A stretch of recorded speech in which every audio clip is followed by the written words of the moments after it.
ఇక దీంతో పాటుగా మరొక అంశం, కార్మికులకు కనీస వేతనాల ఖరారు అంటూ కూడా చూడొచ్చు. రాష్ట్రంలో ప్రైవేట్ రంగంలో పనిచేస్తున్న వివిధ రంగాల కార్మికుల కనీస వేతనాలు ప్రభుత్వం ఖరారు చేసింది. రాష్ట్రంలో ప్రైవేట్ రంగంలో పనిచేస్తున్న వివిధ రంగాల కార్మికుల కనీస వేతనాలను ప్రభుత్వం ఖరారు చేసింది. ఈ మేరకు కార్మిక శాఖ ప్రత్యేక ప్రధాన కార్యదర్శి రాణి ఉత్తర్వులు జారీ చేశారు అంటూ కూడా ప్రధాన అంశానికి సంబంధించి కూడా హైలైట్ చేసింది.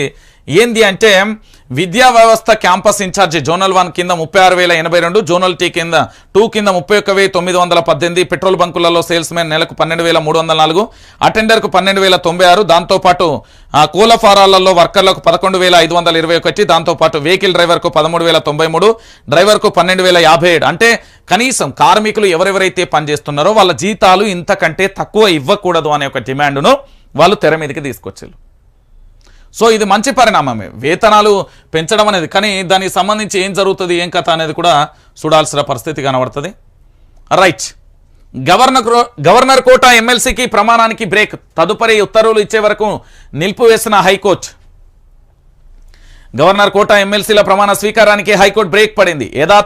యథాతథ స్థితిని కొనసాగించాలంటూ హైకోర్టు ఆదేశాలు జారీ చేసింది. గవర్నర్ కోటాలో ఎమ్మెల్సీలుగా కోదండరాం, అమీరుల్లా ఖాన్ ఎన్నికైన విషయం తెలిసింది. అయితే ఎమ్మెల్సీల నియామకంపై బీఆర్ఎస్ నేతలు దాసో శ్రవణ్ సత్యనారాయణ హైకోర్టులో సవాల్ చేశారు. గతంలో తాము వేసిన పిటిషన్పై విచారణ తేలే వరకు ఎమ్మెల్సీల నియామకాలు ఆపాలని పిటిషన్లో పేర్కొన్నారు. ఈ పిటిషన్పై మంగళవారం హైకోర్టులో విచారణ జరగగా యథాతథంగా కొనసాగించాలంటే న్యాయస్థానం ఆదేశించింది.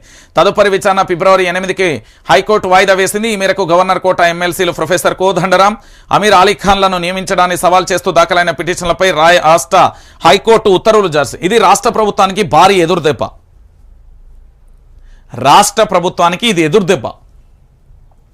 దీనిని ఎట్లా చూడొచ్చు అంటే, కాంగ్రెస్ పార్టీకి సంబంధించి మొదటి ఓటమిగా చూడొచ్చు. కాంగ్రెస్ పార్టీకి సంబంధించి మొదటి ఓటమిగా చేయొచ్చు. వాస్తవం ఇది. కాంగ్రెస్ పార్టీ న్యాయస్థానంలో మొదటిసారి చుక్కెదురు, మొదటిసారి మొట్టికాయలు, మొదటిసారి ఎదురుదెబ్బ. ఎస్, వాస్తవం. వీళ్ళకు లీగల్గా తెలియకపోతే ఇక మనం ఏం చేస్తాం? కాంగ్రెస్ పార్టీకి సంబంధించి నియమించిన 2 గవర్నర్ కోటాలో ఎమ్మెల్సీలకు ప్రమాణ స్వీకారానికి సంబంధించి పూర్తి స్థాయిలో ఏం జరుగుతున్న